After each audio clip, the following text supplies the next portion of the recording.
अस्सलाम वालेकुम स्टूडेंट्स। आज हम पढ़ेंगे चैप्टर नंबर 7 आपके नावल का डेविड कॉपरफील्ड। ठीक है, इस नावल के जो हीरो हैं वो डेविड कॉपरफील्ड है।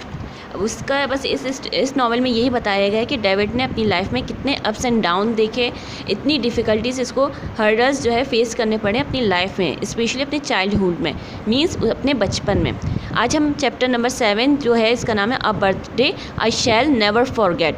बर्थडे जो मैं कभी भी नहीं भूलूंगा, फॉरगेट मतलब भूलना, which is in page number 38 में ये है चैप्टर का नाम कि वो बर्थडे का दिन, मेरी सालगिरह का दिन जो मैं कभी भी नहीं भूलूंगा। ठीक है, अब सलेम हाउस क्या है? बोर्डिंग स्कूल जो लंदन के करीब है। ठीक है, वो बोर्डिंग स्कूल है जहाँ पर उसके जो स्टेप फादर मिस्टर मर्स्टन ने उसको भेज दिया था। ठीक है, सलेम हाउस में। अब जो है, अब इसका जो घर है ना वो ब्लंडरस्टोन में, छोटा सा घर है जहाँ पर इसकी मम्मा और सब जो रहते हैं ना वो ब्लंडरस्टोन में। और ये जो जगह है वो कहाँ पर है? सफॉल्क में। अब वो बर्थडे मतलब सालगिरह के दिन का वाक़या बता रहा है कि इसमें क्या लिखा? It is difficult for me to believe that 2 months passed between my return to school and my birthday in March. अब तकरीबन ये मेरे लिए मुश्किल है यकीन करना कि 2 महीने, जैसे वो अपने घर से बोर्डिंग स्कूल गया ना, तो इसके दरमियान में 2 महीने गुजर चुके। जब वो बोर्डिंग स्कूल में आया तो उसको बहुत यकीन नहीं आ रहा था कि 2 महीने इतनी जल्दी गुजर गए कि जो है मेरा बर्थडे जो है मार्च के महीने में आया। ठीक है, after breakfast on my birthday के दिन नाश्ते के बाद, जब मैंने नाश्ता कर लिया, ब्रेकफास्ट कर लिया, मेरे बर्थडे का दिन था, नाश्ता कर लिया, तो उसके बाद जो है मेरे उस दिन था कि मेरी टीचर ने कहा, माई टीचर सेड, मेरी टीचर ने कहा David Copperfield is to go to the sitting room. एक टीचर ने कहा है कि जाओ सिटिंग रूम में चले जाओ। I expected a person from Peggotty. Expect कर रहा था, मतलब वो उम्मीद कर रहा था कि मेरी तरफ से मुझे लग रहा था कि पैगोटी आई है, पैगोटी वो मुझसे मिलने आई है। I got up early very quickly, मैं बहुत जल्दी उठा। ठीक है, नाश्ते के बाद इसके एक टीचर ने कहा कि जाओ सिटिंग रूम में जाओ। ठीक है, अब वो जल्दी फ़ौरन गया तो इसके एक टीचर ने कहा, said one of the master ने कहा कि डोंट हरी डेविड ज़्यादा जल्दी मत जाओ। There is time enough my boy. यहाँ पर बहुत ज़्यादा टाइम है, जल्दी मत जाओ। वो भागता हुआ सिटिंग रूम में जा रहा था कि हो सकता है कोई पैगोटी मेरे लिए कोई प्रेजेंट लाई है, मुझसे कोई मिलने आया है। आई डिड नॉट पे एनी अटेंशन। डेविड कहता है मैंने कोई इस बात पर ध्यान नहीं दिया कि कोई टीचर कहता है कि जल्दी मत जाओ। I hurried away to the sitting room. मैं फिर भी जल्दी सिटिंग रूम में गया। अब वहाँ पर मैं क्या देखता हूँ कि आई फाउंड मिसेस क्रिकल। अब मिसेस क्रिकल, मैंने वहाँ पर सिटिंग रूम में देखा कि मिसेस क्रिकल वहाँ पर बैठी हुई हैं। अब मिसेस क्रिकल कौन है? मिस्टर क्रिकल की वाइफ। मिसेस MRS का मतलब होता है वाइफ। ठीक है, MRS का मतलब होता है वाइफ। मिसेस क्रिकल मतलब क्रिकल की, मिस्टर क्रिकल की वाइफ मिसेस क्रिकल, और miss crackle MISS miss crackle उनकी बेटी। ठीक है, अब वहाँ पर देखा, सिटिंग रूम में देखा कि मिसेस क्रिकल जो है बैठी हुई हैं। She had an open letter in hand. उनके हाथ में क्या था? एक लेटर, एक खत था। सिटिंग रूम में मिसेस क्रिकल के हाथ में एक खत था। There was no present. फिर मैं अपसेट हो गया कि यहाँ पर कोई पैगोटी नहीं आई, कोई प्रेजेंट नहीं आया। डेविड कॉपरफील्ड, मिसेस क्रिकल ने कहा कि David Copperfield, I have something to tell you my child. Mrs Creakle जो सिटिंग रूम में बैठी हुई थी, उन्होंने कहा कि डेविड कॉपरफील्ड, मेरे पास कुछ कहने के लिए आपके लिए कुछ है। आई लुक्ड एट हर, मैंने उनकी तरफ देखा। व्हेन यू लेफ्ट होम, अब मिसेस क्रिकल कहती हैं जब तुम घर छोड़कर आ रहे थे तो वहाँ पर सब कुछ ठीक था। वर दे ऑल वेल, वहाँ पर सब कुछ ठीक था। एंड आफ्टर अनदर पॉज, थोड़े वक्त गुजर गया, फिर वो थोड़ी देर के लिए चुप हो गई। शी आस्क्ड, फिर पूछा, वॉज योर मदर वेल, क्या तुम्हारी मदर ठीक थी? जब तुम अपना घर छोड़कर बोर्डिंग स्कूल में आ रहे थे तो वहाँ पर सब कुछ ठीक था, तुम्हारी मदर जो है, तुम्हारी मम्मा बिल्कुल ठीक थी। आई ट्रेम्बल अ लिटिल, मैं थोड़ा सा घबरा गया। डेविड कहता है मैं थोड़ा सा घबरा गया। And did not know what to answer, और मुझे नहीं पता था कि क्या आंसर देना चाहिए। Because I am sad to see, क्योंकि मैं बहुत उदास था। I heard this morning that your mother is very ill. Mrs Creakle कहती हैं कि मुझे बहुत अफसोस है कहने का कि तुम्हारी मदर जो है बहुत बीमार हैं। मिसेस क्रिकल के हाथ में ख़त आया था ना, अब ख़त से पता चला कि मिस जो डेविड की मदर है ना बहुत बीमार है। अब mist rose between Mrs Creakle and me, थोड़ा सा सन्नाटा छा गया मिसेस क्रिकल और मेरे दरमियान में। फिर I felt burning tears run down my face. अब मैं रोने लग गया, मेरे जो आंसू जो है मेरे फेस पर स्टार्ट हो गए। She is dangerously ill. Mrs Creakle क्या कहती हैं? वो बहुत ज़्यादा बीमार हैं। डेविड से कहती है तुम्हारी मम्मा बहुत ज़्यादा बीमार है। आई न्यू एवरीथिंग नाउ, और मुझे अब सब कुछ पता है। अब मिसेस क्रिकल डेविड से क्या कहती हैं? She is dead. Mrs crackle David से कहती है तुम्हारी मम्मा की डेथ हो चुकी है।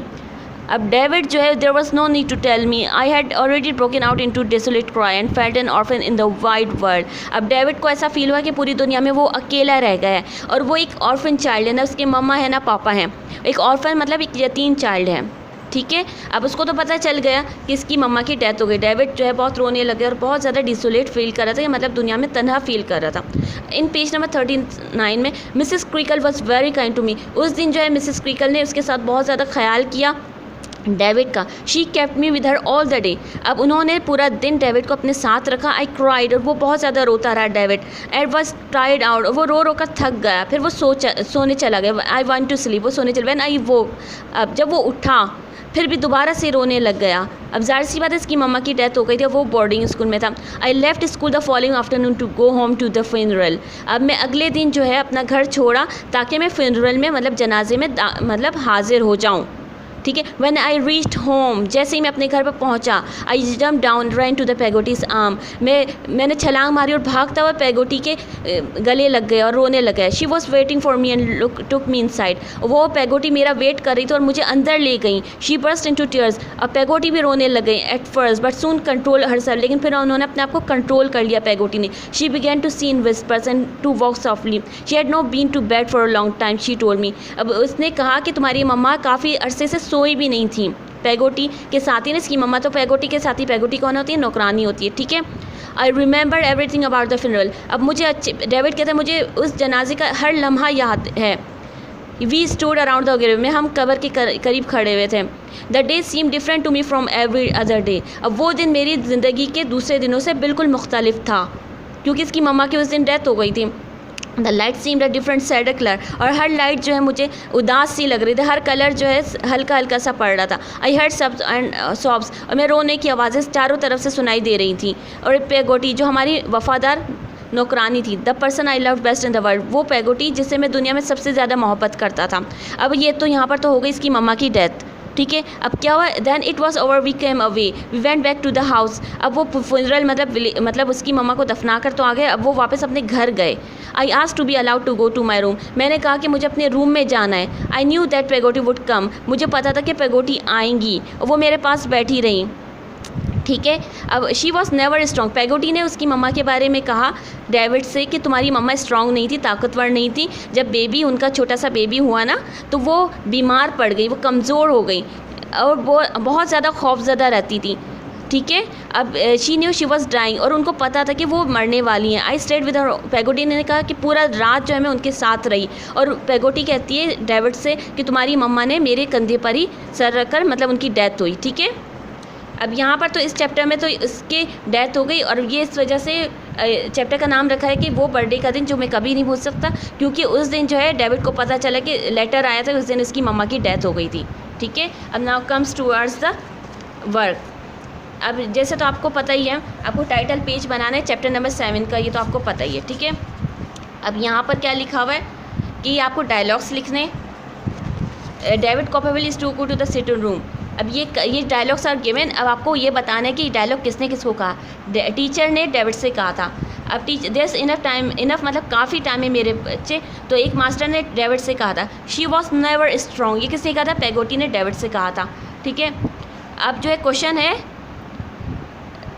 अब यहाँ पर ये लिखा हुआ है, अब आप यहाँ पर देखें लास्ट में जो है आपको एक्सरसाइजेस मिलेंगी पेज नंबर 7 में, पेज नंबर 108 में, चैप्टर नंबर 7। अब यहाँ पर डायलॉग्स हैं, वो तो आपको मैंने आपको बताई दी कि किसने किसको कहे थे, ठीक है। अब यहाँ पर जो इरेगुलर सेंटेंस लिखे में, इरेगुलर वर्डिंग जो है यहाँ पर बी में क्या लिखा? Put these word into correct order, ठीक है। वर्डिंग जो है अनसीक्वेंस लिखी हुई है। अब आपको सेंटेंस को जो है करेक्ट ऑर्डर में लिखना है, ठीक है। इस चैप्टर में कोई क्वेश्चन आंसर्स नहीं दिए हुए, 1 2 3 6 हैं सेंटेंसेस, इरेगुलर वर्ड्स लिखे गए, आपको सेंटेंस को करेक्टली फॉर्म में लिखना है। अब मैं आपको पहले स्टार्ट के बता रही हूँ।